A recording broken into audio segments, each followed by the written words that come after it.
Hi, ek is Tasha van der Westhuizen. Ek is tans van Kaapstad af, maar gebore en getoe in Kempton Park, so ken die Valley van Pretoria. En ek is tans 'n filmvervaardiger vir meestal Afrikaanse produksies. My journey het begin in 2003. Ek het ET geswat, BTech Performing Arts by Technikon Pretoria, waarna ek van daar af oorgegaan het, prakties gedoen by Igoli, toe Sewende Laan, en 'n bietjie by Binnelanders, toe hulle nog 'n drama reeks was. Toe het ek nog meer gespesialiseer in make-up en wardrobe, iets wat ek nou glad nie meer doen nie.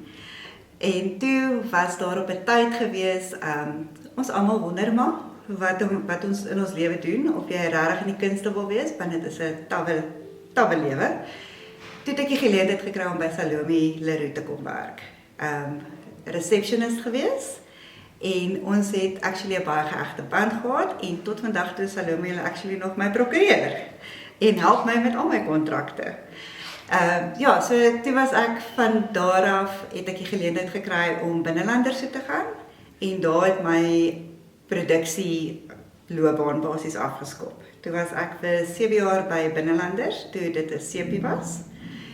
En so van daar af het ons verder gegroei, geleentheid gekry om my eerste film te maak, vir Salome hulle genader om my te kom help vir my film. En ons het ons eerste film gemaak, Dis Ek Anna, wat in 2015 was. En van daar af het deure net oopgegaan. Ek het die geleentheid gekry om Kaap toe te gaan, waar die kunste nogal baie groot was. Geleenthede gekry om saam met Netflix te werk, Showmax te werk en Merendal saam met Kyknet. Ek het toe meer begin in 'n lyn werk van nie net produksie nie, maar ook na 'n lynvervaardiger, wat basies alles behels, van agter die skerms, van die oomblik van die konsep af, waar jy die geld gaan soek, tot en met die finale produk, wanneer die media dit kan sien. Onder andere van die films wat ek al gemaak het en projekte is Alles Milan, wat op Kyknet was, season 1 en 2. Ek het vir Blood and Water, season 1, 2 en 3 vir Netflix, Unseen vir Netflix, season 1 en 2. Ek het As Jy Sing gedoen, en daar speel meer. Laas jaar die geleentheid gekry om 'n nuwe film te maak, wat was Hans Steek die Rubicon oor, wat vir ons internasionale deure oopgemaak het, en ons kon ook baie grootliks travel met die film, onder andere na Nederland en Rusland. En glo dit of nie, Rusland hou van Afrikaanse films.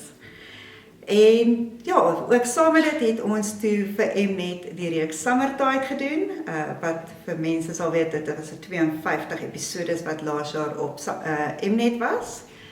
En ek is nou tans besig met 'n nuwe projek, Beter as Gister.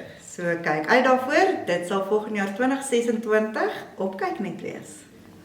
Dan laastens, vir enige iemand daar buite, as jy nie weet wat jou passie is nie, of dit nou in kunste is, ingenieurswese, doktersonderwys, en enigiets, my pa het altyd gesê, dat as ek gesê het, ek het hierdie droom, het my pa altyd gesê, bring die verf, en dan help ek jou aan jou ligkastele bou. Hê altyd 'n support system, en maak staat op jou mense om jou, en moet nooit jou drome laat gaan nie. Onthou, sodra jy nie meer kan droom nie, het jy nie meer 'n visie in die lewe nie. So, bou aan daai drome, streef daarvoor, hê 'n support system, want hulle gaan jou help, maak nie saak in watter veld nie, met jou ups en downs, maar jy het tog iemand nodig, saam met wie jy die goeie en slegte tye kan hanteer. Baie dankie.